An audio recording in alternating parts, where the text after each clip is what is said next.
What made you feel like a kid again? Today, my husband and I took our 6-year-old son to his classmate's birthday party.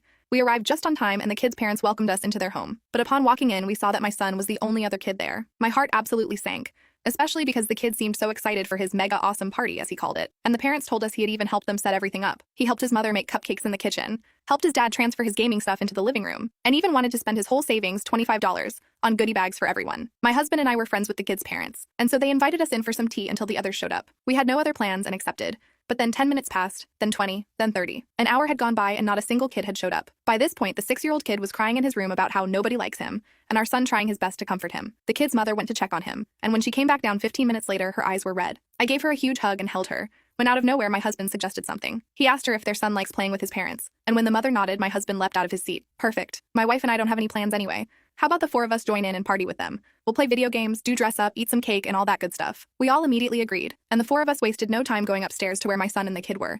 The kid's dad flung open the door and he said aloud, "Enough crying. Time to show you guys how the adults can party. Who wants to join us?" With that, the kid looked up, and a cheeky grin washed across his face. "Like you guys were partying in the bedroom last night?" the kid asked his dad. My husband burst out laughing and my jaw went wide, and they both started blushing. The dad composed himself. "No, son, not that kind of party. I mean a Nerf party." With that, he took a Nerf gun out from behind him and started shooting it at my son and the kid, before taking 2 more Nerf guns out from behind the door and tossing it to them. They immediately took cover behind the bed and chair and started shooting back at us while laughing, and we all screamed as we ran downstairs to load up on guns and ammo. We split into 2 teams, as the 2 kids went with my husband while I stayed with the kids' parents. We played like this for literal hours, running around the house carelessly, shooting each other and eating snacks to refuel whenever we ran past the kitchen. We all felt like kids, and watching the actual kids run around with huge smiles on their faces just made everything 10 times better. We didn't even stop there, as at one point my husband drove down to a nearby costume store and bought everyone some cheap superhero outfits, and we all dressed up having superhero fights. At one point, the 2 kids were the city heroes trying to stop us 4 villains from stealing the code, the last slice of cake. And when we finally left at the end of the day, the kid thanked my husband and I for making this his best birthday ever.